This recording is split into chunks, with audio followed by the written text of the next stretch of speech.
آمين والعاقبة للمتقين والصلاة والسلام على أشرف الأنبياء والمرسلين أما بعد فأعوذ بالله من الشيطان الرجيم بسم الله الرحمن الرحيم اللهم صل على سيدنا ومولانا محمد النبي الأمي وعلى آله وصحبه وبارك وسلم اللہ رب العالمین سورۃ توبہ آیت نمبر 118 کے اندر ارشاد فرما رہا ہے وَعَلَى الثَّلَاثَةِ الَّذِينَ حُلِّفُوا حَتَّى إِذَا ضَاقَتْ عَلَيْهِمُ الْأَرْضُ بِمَا رَحُبَتْ وَضَاقَتْ عَلَيْهِمْ أَنفُسُهُمْ وَظَنُّوا أَن لَّا مَلْجَأَ مِنَ اللَّهِ إِلَّا إِلَيْهِ ثُمَّ تَابَ عَلَيْهِمْ لِيَتُوبُوا إِنَّ اللَّهَ هُوَ التَّوَّابُ الرَّحِيمُ۔ اور ان تین پر بھی رحمت ہوئی جن کا معاملہ موقوف کر دیا گیا تھا، یہاں تک کہ جب زمین اپنی وسعت کے باوجود ان پر تنگ ہو گئی اور وہ اپنی جانوں سے تنگ آ گئے اور انہوں نے یقین کر لیا کہ اللہ کی ناراضگی سے بچنے کے لیے اس کے سوا کوئی پناہ نہیں، تو اللہ نے ان کی توبہ قبول فرما لی تاکہ وہ تائب رہیں، بے شک اللہ ہی توبہ قبول کرنے والا مہربان ہے۔ وعلی الثلاثہ، اور تین پر، یہ تین صحابہ کرام حضرت کعب بن مالک، ہلال بن امیہ اور مرار بن ربیع رضی اللہ تعالی عنہم ہیں۔ یہ وہ صحابہ کرام علیہم رضوان ہیں کہ جو 10 صحابہ علیہم رضوان غزوہ تبوک کے اندر شرکت کرنے سے پیچھے رہ گئے تھے، اور ان میں سے 7 نے اپنے آپ کو مسجد کے اندر ستونوں کے ساتھ باندھ لیا تھا، اور ان کی توبہ اللہ رب العالمین نے اسی وقت قبول فرما لی تھی۔ اور یہ 3 صحابہ کرام علیہم رضوان یہ پیچھے رہ گئے تھے، تو ان کے متعلق اللہ کے نبی علیہ السلام نے فرمایا تھا کہ ان سے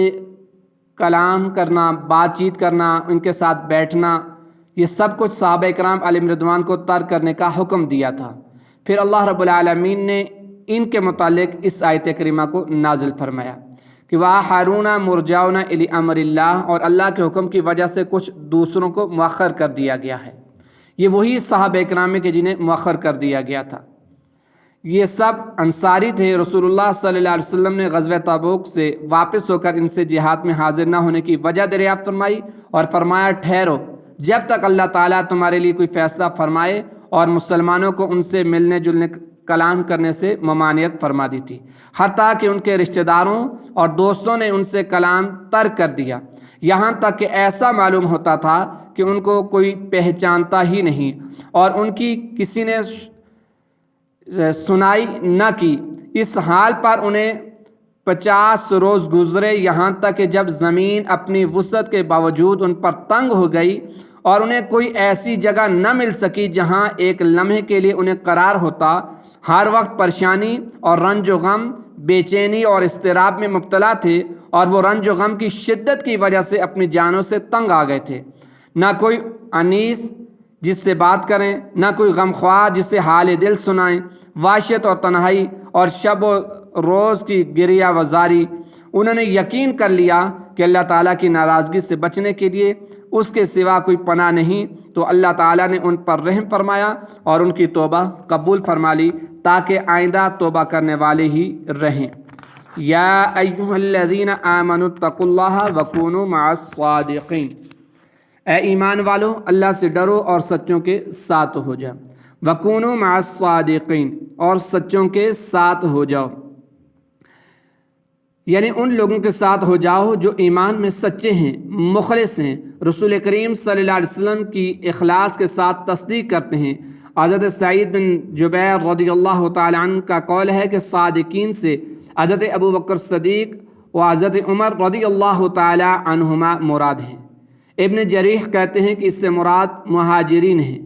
حضرت عبداللہ بن عباس رضی اللہ تعالی عنہما نے فرمایا کہ اس سے وہ لوگ مراد ہیں جن کی نیتیں سچی رہیں، ان کے دل اور اعمال سیدھے رہے، اور وہ اخلاص کے ساتھ غزوہ تبوک میں حاضر ہوئے۔ اس آیت کریمہ میں اللہ رب العالمین نے سچوں کے ساتھ ہونے کا حکم ارشاد فرمایا۔ حضرت عبداللہ بن مسعود رضی اللہ تعالی عنہ سے روایت ہے کہ رسول کریم صلی اللہ علیہ وسلم نے ارشاد فرمایا، بے شک سچائی بلائی کی طرف ہدایت دیتی ہے، اور بلائی جنت کی طرف لے جاتی ہے، اور آدمی برابر سچ بولتا رہتا ہے، یہاں تک کہ وہ صدیق ہو جاتا ہے، اور جھوٹ بدکاریوں کی طرف لے جاتا ہے اور بدکاریاں جہنم میں پہنچاتی ہیں، اور آدمی برابر جھوٹ بولتا رہتا ہے یہاں تک کہ وہ اللہ تعالیٰ کے نزدیک کذاب لکھ دیا جاتا ہے، یعنی جھوٹا لکھ دیا جاتا ہے۔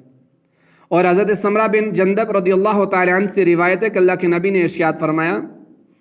میں نے دیکھا کہ دو شخص میرے پاس آ کر کہنے لگے کہ جس شخص کو آپ نے شب معراج دیکھا اس کے جبڑے چیرے جا رہے ہیں، وہ بہت جھوٹا آدمی ہے، ایسی بے پرکی اڑاتا تھا کہ اس کا جھوٹ اطراف عالم میں پھیل جاتا تھا، پس قیامت تک اس کے ساتھ یہی کیا جاتا رہے گا۔ یعنی جو شخص جھوٹ بولتا ہے اس کی یہ سزا ہے کہ اس کے جبڑوں کو چیرا جاتا ہے، اس کے منہ کو چیرا جاتا ہے، اور اللہ کے نبی کیا فرماتے ہیں کہ قیامت تک اس کے ساتھ یہی معاملہ کیا جاتا رہے گا۔ اللہ تعالی ہمیں سچ بولنے اور جھوٹ سے بچنے کی توفیق عطا فرمائے۔ اس آیت سے نیک لوگوں کی صحبت میں بیٹھنے کا بھی ثبوت ملتا ہے، کیونکہ ان کے ساتھ ہونے کی ایک صورت ان کی صحبت اختیار کرنا بھی ہے، اور ان کی صحبت اختیار کرنے کا ایک اثر یہ ہوتا ہے کہ ان کی سیرت اور کردار اور اچھے اعمال دیکھ کر خود کو بھی انسان گناہوں سے بچنے اور نیکیاں کرنے کی انسان کو توفیق مل جاتی ہے، اور ایک اثر یہ ہوتا ہے کہ دل کی سختی ختم ہو جاتی ہے اور اس میں رقت اور نرمی محسوس ہوتی ہے۔ ایمان پر خاتمے اور قبر و حشر کی ہولناک معاملات کی فکر انسان کو نصیب ہوتی ہے جب اہل تقوی لوگوں کے پاس انسان بیٹھتا ہے، سچے لوگوں کے ساتھ بیٹھتا ہے۔ اس لیے ہر مسلمان کو چاہیے کہ وہ نیک بندوں سے تعلقات بنائے، ان کی صحبت اختیار کرے، اور کسی کی بھی صحبت اختیار کرنے سے پہلے غور کر لے کہ وہ کس کی صحبت اختیار کر رہا ہے۔ اس کی ترغیب سے متعلق حضرت ابو ہریرہ رضی اللہ تعالیٰ عنہ سے روایت ہے کہ اللہ کے نبی نے ارشاد فرمایا، آدمی اپنے دوست کے دین پر ہوتا ہے تو اسے دیکھنا چاہیے کہ وہ کس سے دوستی کر رہا ہے، اور دیندار دوست تلاش کرنے کی ترغیب دیتے ہوئے حضرت فاروق اعظم رضی اللہ تعالیٰ عنہ فرماتے ہیں، سچے دوست تلاش کرو اور ان کی پناہ میں زندگی گزارو، کیونکہ وہ خوشی کی حالت میں زینت اور آزمائش کے وقت سامان ہیں، اور کسی گناہ گار کی صحبت اختیار نہ کرو ورنہ اس سے گناہ کرنا ہی سیکھو گے۔ تو ایک اچھے دوست کی جو نشانی ہے، مثال ہے، وہ خوشبو کی ہے، کہ ایک انسان ہے کہ جو ایک ایسے شخص کے پاس بیٹھتا ہے کہ جو کستوری فروخت کرتا ہے، خوشبو فروخت کرتا ہے، عطر فروخت کرتا ہے، اور برے دوست کی مثال لوہار جیسی ہے کہ جو لوہے کو گرم کرتا ہے،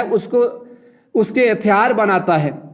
تو جب ایک شخص کستوری والے دوست کے پاس، خوشبو بیچنے والے دوست کے پاس بیٹھتا ہے تو اولاً تو وہ اس سے خوشبو حاصل کرے گا، قیمتاً خریدے گا، اگر خریدتا نہیں ہے تو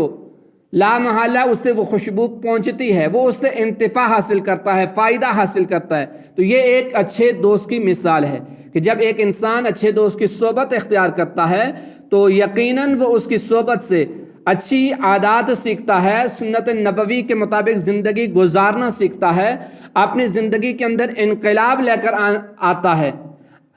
اور جب ایک برا دوست کسی برے دوست کی صحبت میں بیٹھتا ہے تو اس کی مثال لوہار جیسی ہے۔ تو سب سے پہلے تو اس کی چنگاریاں جو اڑتی ہیں وہاں سے، انگاروں سے، تو اس سے اس کے کپڑے جل جائیں گے۔ اگر وہ کپڑے نہیں جلیں گے تو کم از کم اس کی گرد و غبار تو اس تک پہنچے گی جو اس کو نقصان پہنچائے گی۔ یہ برے دوست کی مثال ہے کہ جب ایک انسان بری عادات والے برے شخص کے پاس بیٹھتا ہے تو اولاً تو وہ اس کی بری عادات کو اپنا لے گا، اور اگر بری عادات کو نہ بھی اپنائے گا تو لوگوں کی نظروں میں اس دوست کی وجہ سے اس کو بھی معیوب سمجھا جائے گا۔ تو اسی لیے ہمیشہ اچھے لوگوں کی صحبت میں بیٹھا جائے، اچھے لوگوں، دیندار لوگوں کی صحبت میں بیٹھا جائے، کہ جو دوست آپ کو نیکی کی طرف لے کر جائیں، جو لوگ آپ کو اچھائی کی طرف لے کر جائیں، ان لوگوں کی صحبت میں بیٹھا جائے، نہ کہ ایسے لوگوں کی صحبت میں بیٹھا جائے کہ جو تمہیں گناہوں کی طرف اعمال کریں،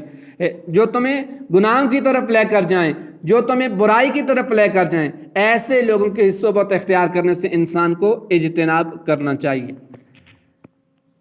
اگلی آیت کے اندر اللہ رب العالمین ارشاد فرما رہا ہے، ما کان لآل المدینۃ ومن حولهم من الاعراب ان يتخلفوا عن رسول الله ولا يرغبوا بانفسهم عن نفسه ذلك بانهم لا يصيبهم